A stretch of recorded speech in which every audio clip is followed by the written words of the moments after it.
काँग्रेसचे ज्येष्ठ नेते हिदायत पटेल यांच्यावर जीवघेणा हल्ला झाला होता। त्यांचा उपचारादरम्यान दुर्दैवी मृत्यू झाला। त्यांच्यावरती आज दुपारी 3 वाजता अकोट तालुक्यातल्या मोहाळा गावात अंत्यसंस्कार होणार आहेत। हिदायत पटेल यांच्यावरती काल अकोल्यामध्ये जीवघेणा हल्ला झाल्याची धक्कादायक घटना घडली होती। अकोट तालुक्यातल्या त्यांच्या मोहाळा गावामध्ये हल्लेखोरानं त्यांच्यावर जीवघेणा हल्ला केला होता। राजकीय आणि कौटुंबिक वादातून उबेद पटेल या तरुणानं हिदायत पटेल यांच्यावर हल्ला केल्याची माहिती समोर आली होती।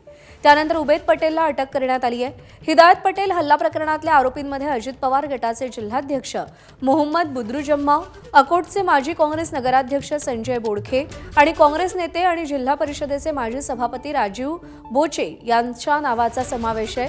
अकोट ग्रामीण पोलिसांमध्ये 5 आरोपींवरती गुन्हा दाखल करण्यात आलाय। हिदायत पटेल यांचा मृत्यू झाल्यानंतर खुनाचे गुन्हे दाखल होतात का याकडे सगळ्यांचे लक्ष असेल।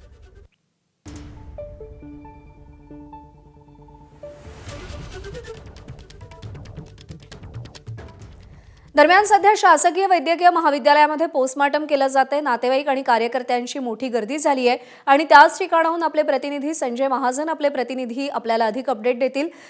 संजय, आता संशयाची सुई उबेद पटेल व्यतिरिक्त कोणाकोणाकडे जाते आणि रुग्णालयाबाहेर नेमकं काय वातावरण आहे?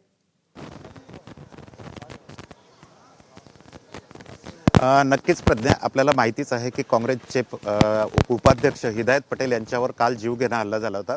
अकोल्यातील एका खाजगी रुग्णालयात त्यांचा उपचारादरम्यान मृत्यू झाला आहे। सध्या मी अकोल्यातील शासकीय वैद्यकीय महाविद्यालयाच्या शवविच्छेदन गृहाबाहेर आहे। आपण जर का बघितलं तर या ठिकाणी मोठ्या प्रमाणात नातेवाईकांची गर्दी आहे। सध्या हिदायत पटेल यांचं शवविच्छेदन सुरू आहे।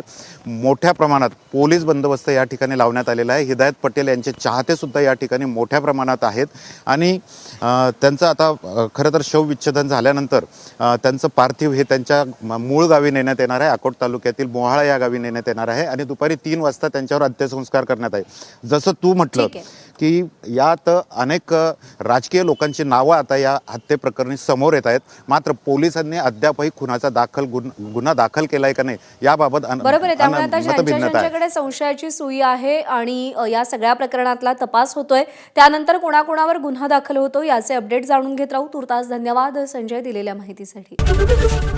एबीपी माझा, उघडा डोळे बघा नीट।